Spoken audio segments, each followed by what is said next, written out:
सबसे पहले मैं आपको गेम ऑफ थ्रोन्स की कुछ बातें बता देती हूँ। जैसे एशिया है या अलग अलग मुल्क है जिसमें इंडिया, पाकिस्तान, बांग्लादेश वगैरह शामिल हैं, वैसे गेम ऑफ थ्रोन भी एक अलग दुनिया है जिसका कॉन्टिनेंट यानी सबसे बड़ा किंगडम वेस्टरोस है। इसके अलावा बाकी यहाँ टोटल 7 किंगडम्स राज्य है। हर किंगडम को अपना अपना लॉर्ड संभालता है और इन 7 किंगडम्स को संभालने वाला किंग राजा होता है। अब शुरुआत होती है कुछ नाइट्स को दिखाने से। असल में वेस्टरोस के चारों तरफ एक बड़ी सी दीवार है जो दूसरी तरफ रहने वाले लोगों, जंगली जानवरों और शैतानी ताकतों को यहाँ आने से रोकने के लिए बनाई गई है और ये नाइट्स इस दीवार पर पहरा देते हैं। अब ये नाइट्स फिर दीवार की दूसरी तरफ जाते हैं चक्कर लगाने, जहाँ का अजीब नजारा देखकर वो दंग रह गई क्योंकि वहाँ पर बहुत सारी लाशें एक डिजाइन में पड़ी हुई थी। लाशों की हालत बहुत खराब थी। फिर अचानक वो लाशें अपने आप ही जिंदा हो जाती है। उनका चेहरा सफेद, आंखें नीली रंग की थी, होंठों पर खून भी लगा हुआ था जिस वजह से वो बहुत डरावनी लग रही थी। तब यहाँ एक डरावना सा ज़ॉम्बी जैसा दिखने वाला शैतान आ जाता है जिसे ज़ॉम्बी डीमन कहा जाता है, जो आते ही बड़ी बेरहमी से 2 नाइट्स को मार देता है। तीसरा नाइट ये देखकर काफी डर गया, फौरन वहाँ से भागकर विंटरफेल आ जाता है जो दरअसल वहाँ का एक किंगडम है और ये किंगडम उस दीवार के सबसे पास वाला किंगडम है। जैसे वो नाइट आगे बढ़ा,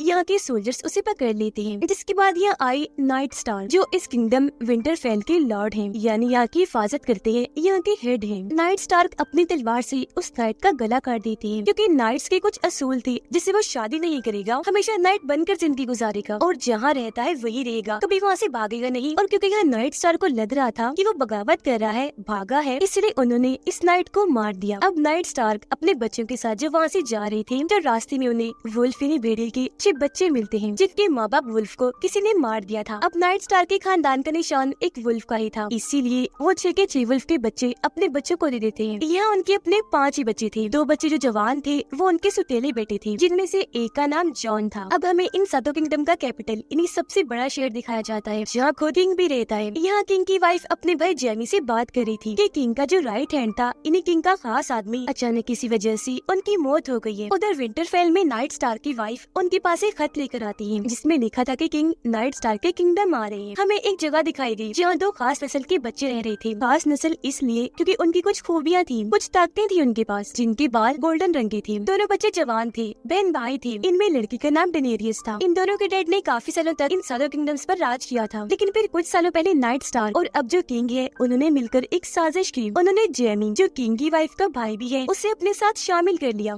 जिस पर जेमी ने डेनेरियस के डैड राजा को मार दिया क्योंकि वो उनका गार्ड हुआ करता था उस टाइम। और अब अपने डैड का बदला लेने के लिए डेनेरियस का भाई अपनी बहन की शादी किंगडम्स के सरदार से करवाना चाहता है, क्योंकि उसका मानना था कि अगर मेरी बहन डेनेरियस की शादी सरदार से हो गई तो उसकी इतनी बड़ी फौज मेरी हो जाएगी, जिसके बाद मैं कैपिटल शहर पर हमला करके सभी किंगडम्स का राजा बन जाऊंगा। उधर किंग नाइट स्टार की किंगडम आ ही जाती है। किंग के आते ही सभी लोग इज्जत में उनके सामने झुक जाते हैं। यहाँ हमें किंग की वाइफ का एक और भाई दिखाया गया, लेकिन वो बोना था जिसे राजा की वाइफ खास पसंद नहीं करती थी, लेकिन उनका जो भाई था जेमी, वो उसे बहुत प्यार करता था। किंग यहाँ इसलिए आई थी ताकि वो नाइट स्टार को अपना राइट हैंड खास आदमी बना ले। यहाँ हमें पता चला कि किंग नाइट स्टार की छोटी बहन से शादी करना चाहती थी, लेकिन नाइट स्टार के बेटे को ये बात पसंद नहीं आई, इसीलिए उसने अपने डैड की बहन को अगवा करके पहले उसके साथ गलत किया और फिर उसे जान से मार दिया, जिस वजह से किंग को बहुत दुख हुआ। अब किंग नाइट स्टार की बहन से तो शादी नहीं कर सके, लेकिन अब अपने बेटे की शादी नाइट स्टार की बेटी से करवाना चाहते हैं। डेनेरियस की शादी सरदार से हो ही गई, लेकिन सरदार का बर्ताव डेनेरियस के साथ खास अच्छा नहीं था। वो उसके साथ काफी बुरा पेश आता था, लेकिन फिर भी दोनों जिंदगी गुजार ही रहे थे। लेकिन क्योंकि डेनेरियस को सरदार की जुबान समझ नहीं आती थी, इसीलिए वहाँ के लीडर डेनेरियस को 3 तोहफे देता है। पहली चीज थी 3 किताबें जो यहाँ की जुबान की थी। दूसरा था एक आदमी जो अब से डेनेरियस का ट्रांसलेटर बनेगा, यानी वो इन लोगों की जुबान का तर्जुमा करके डेनेरियस को बताया करेगा। और तीसरी चीज थी 3 ड्रैगन के अंडे जो काफी बड़े थे, लेकिन वक्त के साथ साथ पत्थर जैसे बन गए थे। नाइट स्टार का छोटा बेटा एक खाली पड़े टावर पर चढ़ रहा था, जहाँ वो जेमी और उसकी बहन इन्हें किंग की वाइफ को एक साथ बड़ी अजीब हालत में देख लेता है। अब बच्चे किसी को जाकर बता न दे, इसलिए जेमी उसे मारने के लिए टावर से नीचे फेंक देता है। डेनेरियस अपने हस्बैंड सरदार की जुबान सीख रही थी, साथ ही साथ उसकी अपने हस्बैंड से ताल्लुक भी अच्छी हो गई थी। नाइट स्टार का बेटा टावर पर से गिरने की वजह से मरता तो नहीं, लेकिन कोमा में चला जाता है। लेकिन फिर भी नाइट स्टार अपनी दोनों बेटियों को लेकर कैपिटल शहर जा रही थी, जबकि उनका सुतेला बेटा जॉन नाइट बनने के लिए उस बड़ी सी दीवार के पास जा रहा था। अब बोने से किंग का बेटा बदतमीजी करने लगा, जिस वजह से बोने ने उसे 3 थप्पड़ लगा दिए। पास खड़ा हुआ एक आदमी जो दरअसल नाइट स्टार का सोल्जर था, वो सब देख रहा था और इसका चेहरा जला हुआ था। अब नाइट स्टार की वाइफ से मिलने मिनिस्टर आते हैं। गेम ऑफ थ्रोन में मिनिस्टर काफी पढ़े लिखे इंसान को कहा जाता है, जो डॉक्टर, साइंटिस्ट सभी का काम करते हैं, और वो इनकी फैमिली के खास मिनिस्टर थे। उनके जाने के बाद जॉन यहाँ आता है, क्योंकि वो भी जाने वाला था। वो यहाँ अपने सौतेले भाई जो कोमा में जा चुका था उससे मिलने आया था। यहाँ हम साफ साफ देख पाते हैं कि नाइट स्टार की वाइफ उसे खास पसंद नहीं करती थी, लेकिन जॉन अपने बहन भाइयों से प्यार करता था, बेशक वो सौतेले ही क्यों न थे। जिसके बाद में वो अपनी छोटी बहन के पास जाकर उसे छोटी सी तलवार गिफ्ट करता है, क्योंकि वो आम बच्चों जैसी नहीं थी बल्कि खास थी। उसे भी वॉरियर बनना था, बचपन से ही वो बहादुर थी। जिसके बाद जॉन नाइट बनने अपने रास्ते पर और नाइट स्टार अपने रास्ते पर निकलने लगती है। जाते जाते जॉन उनसे अपनी मॉम के बारे में पूछता है कि मेरी असल मॉम कहाँ है और वो कौन थी। नाइट स्टार कहती है कि जब तुम सफर से लौटोगे तो मैं तुम्हें तुम्हारी माँ के बारे में बता दूंगा। नाइट स्टार और किंग जब एक जगह बैठे थे तो तभी किंग को एक खत मिला, जिस पर लिखा था कि डेनेरियस और सरदार की शादी हो गई है। जो सुनकर किंग को इतना गुस्सा आया कि वो डेनेरियस को मारने के लिए कहता है, पर नाइट स्टार उनकी इस बात से सहमत नहीं होते और मना कर देते हैं। सफर में जॉन के साथ बोना भी जा रहा था, क्योंकि वो दीवार के पास जा रही थी, इसलिए वो भी दीवार को करीब से देखना चाहता था। यहाँ कुछ क्रिमिनल्स इन्हीं मुजरिम के साथ जा रही थी, क्योंकि वो नाइट्स बन के साथ जाने वाली थी। अब किंग का बेटा और नाइट स्टार की बेटी आपस में बातें कर रही थी, क्योंकि आगे चल के उनकी शादी होने वाली थी। लेकिन यहाँ किंग का बेटा देखता है कि नाइट स्टार की छोटी बेटी एक गरीब लड़के के साथ तलवार से खेल रही है, जो चीज उसे बिल्कुल अच्छी नहीं लगी। वो अपनी तलवार लेकर उस लड़की के चेहरे पर कट लगा देता है। ये देखकर बच्चे को गुस्सा आ गया, क्योंकि वो गरीब लड़का उसका दोस्त था। इसीलिए वो किंग के बेटे, जिसके साथ उसकी बहन की शादी होने वाली थी, उसे मारने लगती है। पर वो खुद को छुड़वा कर नाइट स्टार की बेटी को ही नीचे गिराकर उसे मारने लगता है। पर तभी यहाँ बच्चे का वुल्फ आकर किंग की बेटी के हाथ पर काट लेता है, जिससे वो काफी जख्मी हो गया। तलवार भी उसके हाथ से छूट गई। तब नाइट स्टार की बेटी उसकी तलवार फौरन उठाकर तालाब में फेंककर यहाँ से भाग जाती है। अब नाइट स्टार का बेटा जो कोमा में था, उसे मारने के लिए एक आदमी आता है, जिसके पास खंजर था। इससे पहले वो बच्चे को नुकसान पहुँचाता, यहाँ नाइट स्टार की वाइफ इन्हीं बच्चे की मॉम आकर उसे रोक देती है, क्योंकि इस वक्त वो यहीं छुपी हुई थी। वो उस आदमी से उसका खंजर छीन लेती है। तभी यहाँ उनका वुल्फ आकर उस आदमी की गर्दन पर काट लेता है, जिससे उसका इतना खून बहता है कि मौके पर ही उसकी मौत हो जाती है। इस वजह से नाइट स्टार की वाइफ को भी अजीब लगने लगा और वो अपने हस्बैंड नाइट स्टार से मिलने के लिए निकल जाती है। अब क्योंकि नाइट स्टार की बेटी की वुल्फ ने किंग की बेटे को काटा था, इसीलिए वो उसे वहाँ से भगा देती है, ताकि कोई उसकी वुल्फ को मार ना दे। पर सिपाही उसे पकड़कर किंग के पास ले जाते हैं। यहाँ किंग का बेटा और खुद उसकी बहन झूठ बोल देते हैं कि इसकी वुल्फ ने किंग के बेटे को बिना बात के ही काटा है। वो ये नहीं बताते कि किंग के बेटे ने भी काफी बुरा किया था। वो अपनी बहन को झूठ बोलता हुआ देखकर नाइट स्टार की छोटी बेटी काफी गुस्से में आ जाती है, इसीलिए वो अपनी बहन को मारने लगती है। तो यहाँ किंग सजा सुनाती है कि नाइट स्टार की छोटी बेटी का जो वुल्फ है उसे मार दिया जाए। पर क्योंकि उसने तो पहले अपने वुल्फ को भगा दिया था, तो किंग कहते हैं तो फिर उसकी बड़ी बहन की वुल्फ को मार दो। इसीलिए अब नाइट स्टार को जाकर अपनी बड़ी बेटी की वुल्फ को मार देते हैं। कुछ ही देर में नाइट स्टार कैपिटल शहर पहुँच जाते हैं, जहाँ उन्हें मिलने के लिए कौंसिल बुलाया जाता है। यहाँ उनकी मुलाकात किंग के भाई एक लॉर्ड जो सारा बिजनेस संभालते हैं उनसे और एक रिपोर्टर लॉर्ड से होती है, जिन्होंने अलग अलग जगह पर अपने खबरें छोड़े हुए थी, जो सारी जानकारी लाकर किंग को देते हैं। एक बूढ़ा आदमी भी उनसे मिलता है, जो यहाँ के मास्टर है। अब डेनेरियस को पता चलता है कि वो माँ बनने वाली है, और उसका जो ट्रांसलेटर है वो सारी खबरें किंग तक पहुँचाता है। खत के जरिए उसने किंग को बताया था कि डेनेरियस की शादी सरदार से हो गई है। जॉन भी दीवार के पास पहुँच गया था, जो यहाँ नए बनने वाली वॉरियर्स योद्धा को तलवारबाजी सिखा रहा था। उसके अंकल यानी नाइट स्टार के भाई उसे बताते हैं कि मैं दीवार की दूसरी साइड पर जा रहा हूँ, क्योंकि मैं एक रेंजर हूँ और एक रेंजर ही चक्कर लगाने, छानबीन करने दीवार के उस पार जा सकता है। अब विंटरफेल में नाइट स्टार की उस बेटे की आंख खुल जाती है, जो कोमा में चला गया था। होश में आने पर उसे पता चलता है कि मेरी दोनों टांगे खराब हो गई हैं। उसे तो ये तक याद नहीं था कि मुझे टावर से गिराया किसने था। नाइट स्टार की वाइफ कैपिटल शहर पहुँच जाती है, जहाँ उनके हस्बैंड थे। वो यहाँ आकर लॉर्ड से मिली, जिसके साथ वो बचपन में रहा करती थी। बचपन में ये लॉर्ड उन्हें पसंद करता था। नाइट स्टार की वाइफ को लगता है कि वो आज भी मुझे पसंद करता है, इसीलिए वो उस पर गुस्सा करती है, क्योंकि वो तो उसे अपना छोटा भाई समझती थी। अब थोड़ी ही देर में यह नाइट स्टार भी आ जाती है। उनकी वाइफ उन्हें वो खंजर दिखाती है, जिसके जरिए उस आदमी ने उनके बेटे पर हमला करने की कोशिश की थी। ये खंजर बहुत ही खास और महंगे स्टील से बना था। इस स्टील को गेम ऑफ थ्रोन में बहुत कीमती माना जाता है। यह लॉर्ड बताता है कि ये खंजर तो होने का है, यानी किंग की वाइफ के भाई का। पर इन चीजों में ज्यादा ना पड़े, इसलिए नाइट स्टार अपनी वाइफ को वापस किंगडम विंटरफेल भेज देते हैं। साथ ही नाइट स्टार्क अपनी छोटी बेटी को तलवारबाजी सिखाने के लिए उसके पास तलवारबाज को भेजते हैं जो आज से उसे तलवारबाजी सिखाएगा। नाइट स्टार्क की छोटी बेटी जो अभी अभी कोमा से बाहर आया था, उसे एक सपना आता है जिसमें वो 3 आंखों वाले परिंदे को देखता है, लेकिन तभी अचानक उसकी आंख खुल जाती है। उसके सामने सुतीला भाई खड़ा था जो उसे नाइट स्टार्क के बड़े बेटे के पास ले जाने रहा था, और क्योंकि वो बच्चा अभी चल नहीं सकता था तो उसे उठाने वहाँ एक आदमी को बुलाया जाता है। अब कैपिटल शहर में एक टूर्नामेंट यानी मुकाबला रखा गया था क्योंकि नाइट स्टार्क यहाँ के किंग की राइट हैंड खास आदमी बन गई थी, जबकि खुद नाइट स्टार जाकर एक बूढ़े आदमी से मिलते हैं क्योंकि वो यहाँ सबसे पुराने किंग की राइट हैंड जो बाद में खुद भी किंग बन गई थी उसके बारे में जानने आई थी। जहाँ वो बूढ़ा आदमी बताता है कि किंग की वो राइट हैंड हमेशा एक किताब पढ़ा करती थी जो किताब वेस्टरोस की तारीख के बारे में है। ये कहकर बूढ़ा आदमी उनके सामने वो किताब भी लेकर आता है, जिसे नाइट स्टार भी पढ़ने लगती है क्योंकि वो जानना चाहते थे कि आखिर किंग की वो राइट हैंड इस किताब में इतने दिलचस्पी क्यों लेती थी। फिर नाइट स्टार जाकर एक लड़के से मिलते हैं जो कि राइट हैंड भी इससे बहुत मिलने आया करती थी। यहाँ उसके चेहरे को देखकर नाइट स्टार को पता चलता है कि ये लड़का अब वाले किंग का सुतीला बेटा है। खैर टूर्नामेंट शुरू हो जाता है जहाँ एक जले हुए सोल्जर का भाई और तलवारबाज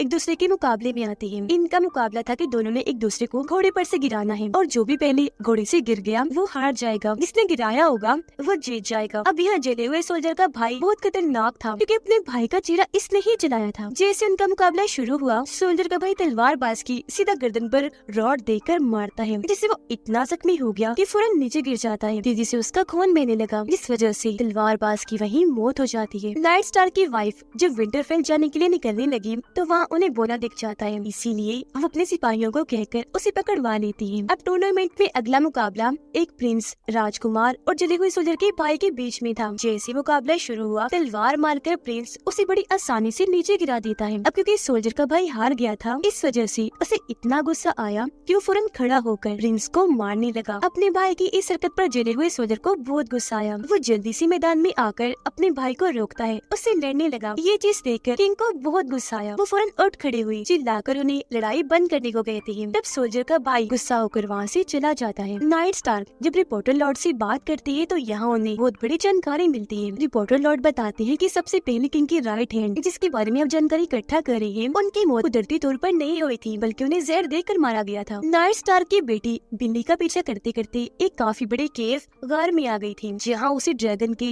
बहुत बड़े बड़े स्केलेटन ढांचे पड़े मिलते हैं क्योंकि जो नाइट स्टार का खानदान है वो ड्रैगन पर सवारी कर सकते हैं, उन्हें कंट्रोल कर सकती थी। पर हैरत, अभी तक यहाँ कोई ड्रैगन दिखाई नहीं दिए थे। अब किंग एक काउंसिल बिठाती है जिसमें वो नाइट स्टार को भी बुला लेती है और फौरन डेनेरियस को मारने का हुक्म देती है क्योंकि उन्हें खबर हो गई थी कि वो माँ बनने वाली है। इसीलिए उन्हें डर था कि वो अपने और बाकी किंगडम्स के साथ मिलकर कैपिटल शहर पर हमला कर सकती है। पर नाइट स्टार इस बात की मुखालफत करती है। जब किंग उनकी बात नहीं मानते, जिद पर अड़े रहे, तो वो अपने किंग की राइट हैंड वाला ओहदा छोड़कर वहाँ से चले जाते हैं।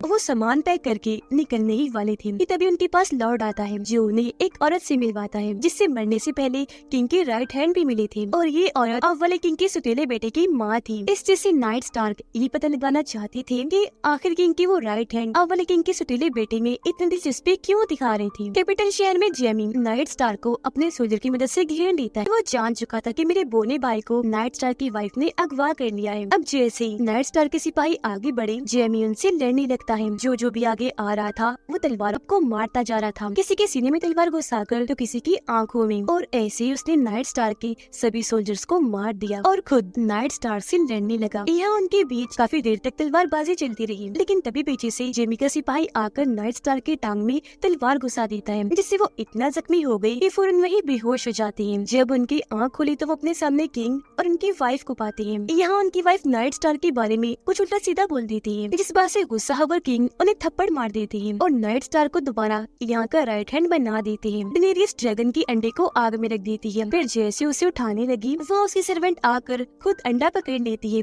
ताकि उसके हाथ न जल जाए। पर हैरत, या उसके सर्वेंट के दोनों हाथ जल जाते हैं, जबकि डेनेरियस को कुछ नहीं होता। जंगल में नाइट स्टार के दोनों बेटे और सुतीला बेटा घोड़े पर सवारी कर रही थी, जिस बीच छोटा बेटा जो कोमा से बाहर आया था वो इनसे अलग हो जाता है। जहाँ तभी कुछ अजीब लोग आकर उसे पकड़ लेते हैं। ये लोग जंगली थे जो दीवार के उस पार से आए थे। इससे पहले वो बच्चे को पकड़ते या उसके दोनों भाई आकर तीर मारकर जंगली आदमी को तो मार गिराते हैं, लेकिन जंगली लड़की को पकड़कर उसे बंदी बना लेते हैं। उधर बोने को जब सबके सामने पेश किया गया तो वो कहता है कि मेरी तरफ से एक आदमी आपके सिपाही से लड़ेगा, अगर तुम्हें जीत गया तो आपको मुझे छोड़ना होगा। इस बात पर सब मान तो गए, पर वो बोना था, लड़ेगा कैसे? सब यही सोच रहे थे और हंस रहे थे। जहाँ तभी सामने एक सोल्जर आया जो बोने की तरफ से लड़ने का फैसला करता है। किंग जब शिकार पर थे तो शराब पीने की वजह से उन्हें बहुत नशा चढ़ा हुआ था और उनकी तबीयत खराब भी हो रही थी, लेकिन उनका जो साथी था वो अब भी मुसलसल किंग को शराब पिलाई जा रहा था। जो सोल्जर बोने की साइड से लड़ रहा था वो दूसरे सोल्जर को अच्छा मजा चखाता है। वो काफी मारने के बाद उसकी गर्दन में तलवार घुसा देता है, जिससे उसका खून बहुत तेजी से बहने लगता है। जिसके बाद बोने का सोल्जर उठाकर दूसरे सोल्जर को खाई में फेंक देता है। अब क्योंकि वो जीत गया था इसलिए नाइट स्टार की वाइफ को और उनकी बहन को बोने को छोड़ना ही पड़ता है। नाइट स्टार कुछ किताबें पढ़ रही थी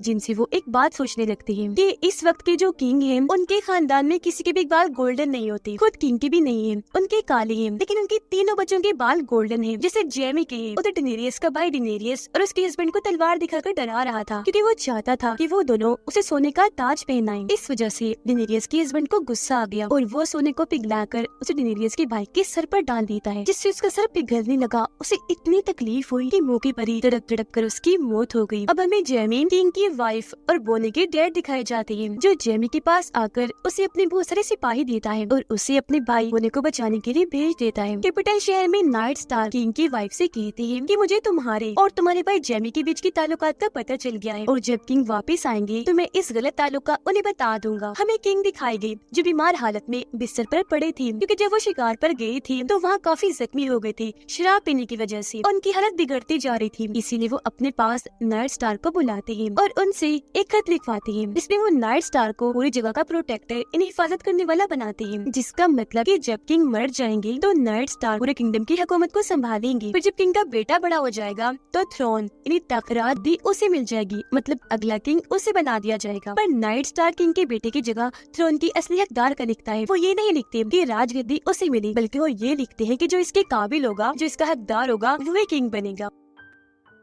उधर दीवार के पास लॉर्ड कमांडर जो उनको अपना सर्वेंट बना लेता है, जो आज की बात उनकी सेवा करेगा, उनके लिए खाना बनाएगा, जो बात जो उनको काफी बुरी लगी क्योंकि वो एक रेंजर बनना चाहता था। कैपिटल शहर में नाइट स्टार लॉर्ड को अपने पास बुलाते हैं, कहने लगे कि यहाँ के जो शांति वाले लोग हैं, इन जो सुकून रखने का काम करते हैं, उनको बोलो अब वो मेरा साथ दे। इसके बाद नाइट स्टार को थ्रोन वाले कमरे में किंग का बेटा बुलाता है, जहाँ उसे पता चल गया था कि मेरे डैड इन्हें किंग मारे गए हैं और अब मैं ही वहाँ का किंग हूँ, इसलिए वो राजगद्दी संभाल लेता है। लेकिन तभी यहाँ नाइट स्टार किंग के गार्ड को किंग का लिखवाया गया आखिरी खत दिखाते हैं, जिसमें लिखा था कि नाइट स्टार इस हुकूमत की प्रोटेक्टर तब तक रहेंगे जब तक कि किंग का बेटा बड़ा नहीं हो जाता और थ्रोन राजगद्दी हकदार को ही मिलेगी। पर किंग की वाइफ इस खत पर सहमत नहीं होती, खत को फाड़ देती है। ये देखकर नाइट स्टार वहाँ खड़े शांति वाले लोगों को किंग की वाइफ और उसके भाई जेमी के बीच की ताल्लुकात के बारे में बता देते हैं, पर इस बात से शांति वाले लोगों पर उल्टा ही असर होता है। ये सुनकर उन्हें गुस्सा तो आया, पर उन्होंने नाइट स्टार के सिपाहियों पर ही हमला कर दिया। एक एक करके सबके अंदर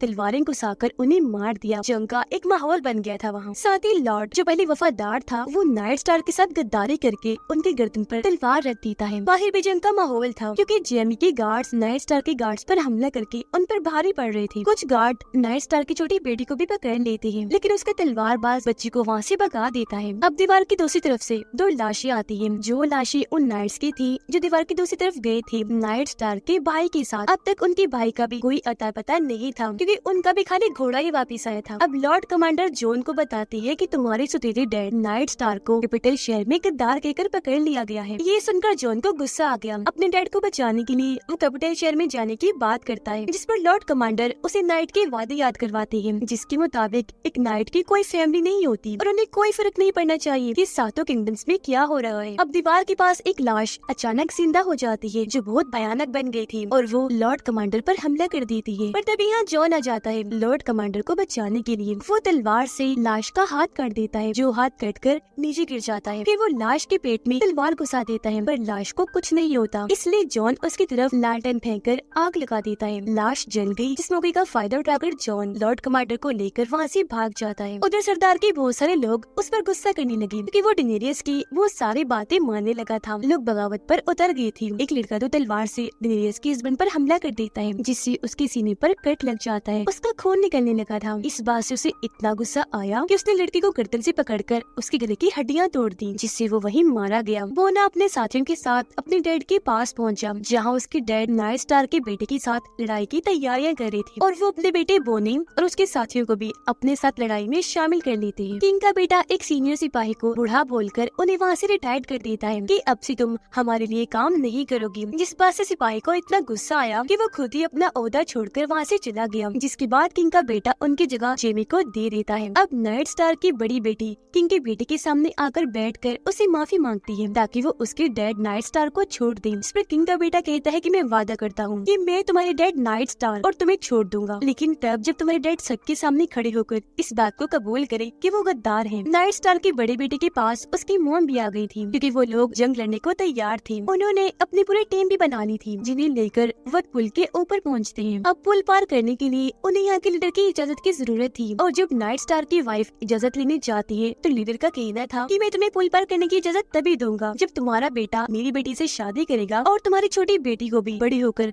हमारे लड़के से शादी करनी होगी, जिसके लिए वो मान गई। तब लीडर भी पुल पार करने की इजाजत दे देता है। लॉर्ड कमांडर की जो ने क्योंकि जान बचाई थी, इस वजह से वो उससे बहुत खुश थी और उसे अपने खानदानी सबसे पुरानी खास लोहे की तलवार देती है इनाम के तौर पर। डेनेरियस के हस्बैंड की छाती पर जहाँ तलवार लगी थी उस वजह से वो इतना जख्मी था कि उसकी हालत खराब हो रही थी। वो इतना कमजोर हो गया कि अपने घोड़े से ही नीचे गिर जाता है, जो देखकर उसके लोग उल्टी उल्टी बातें बनाकर गद्दारी करने का सोचते हैं क्योंकि ये लोग उससे अपना सरदार मानते हैं जो ताकतवर हो न कि कमजोर। ये देखकर डेनेरियस वहाँ की एक औरत मिलती है जो जादूगरनी थी क्योंकि जादू वगैरह जानती थी। उसी डेनेरियस अपने हस्बैंड को बिल्कुल ठीक करने का कहती है। जादूगरनी कहती है कि मैं तुम्हारे हस्बैंड को ठीक तो कर दूंगी पर इसके बदले में तुम्हें एक जान देनी पड़ेगी वरना ये मर जाएगा। जिसके बाद वो सरदार के घोड़े को वहाँ बुलाकर अपने हाथों से ही उसे मार देती है। अगले दिन जेमी के डैड के कैंप पर हमला हो गया। उन्होंने दूसरी फौज का काफी बहादुरी से सामना करके इस जंग को जीत लिया, पर उन्हें पता चला कि तो नाइट स्टार के बड़े बेटे की चाल थी। उसने सिर्फ 2000 सिपाही यहाँ भेजे थे हमला करने के लिए ताकि उनका ध्यान भटके और खुद वो जाकर जेमी को पकड़ ले। होता भी बिल्कुल ऐसा ही है। नाइट स्टार का बेटा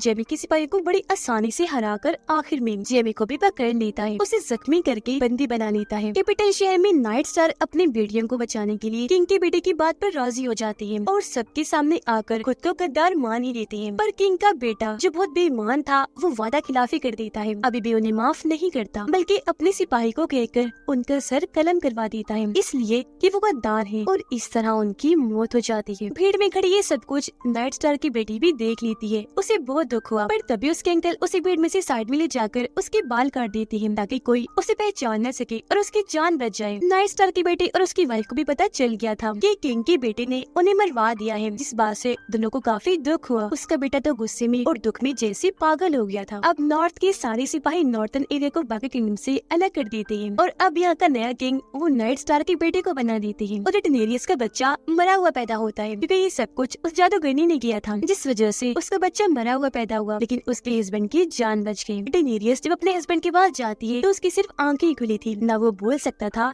न ही हिल सकता था, यानी वो बिल्कुल एक जिंदा लाश की तरह था। पता चलता है कि ये सब कुछ उस जादूगरनी ने जानबूझ के किया था क्योंकि उसका हस्बैंड यहाँ के लोगों को परेशान किया करता था। अब क्योंकि वो जिंदा लाश था तो ना चाहते हुए डेनेरियस उसके ऊपर तकिया रखी खुद ही उसे जान से मार देती है, फिर उसकी लाश को जलाने की सारी तैयारियां कर देती है। वो ड्रैगन के अंडों को भी आग में रख देती है और खुद भी उसमें बैठ जाती है। काफी टाइम के बाद जब आग बुझ गई तो लोग वहाँ चेक करने के लिए आए, जहाँ हम बड़ा ही हैरान करने वाला सीन देखते हैं। आग की वजह से उसके सारे कपड़े जल गए थे पर डेनेरियस को जरा भी कुछ नहीं हुआ था और तो उसके तीनों अंडों में से ड्रैगन निकलकर बाहर आ गए थे जो डेनेरियस के कंधे पर आकर बैठ जाते हैं। ये देखकर ट्रांसलेटर काफी हैरान रह गया। वो और कुछ लोग वहाँ डेनेरियस के सामने घुटनों के बल बैठ गए, उसके सामने झुक जाती है क्योंकि वो जान गए थे कि डेनेरियस बहुत खास है। और इसी के साथ पहला सीजन इधर ही खत्म हो जाता है।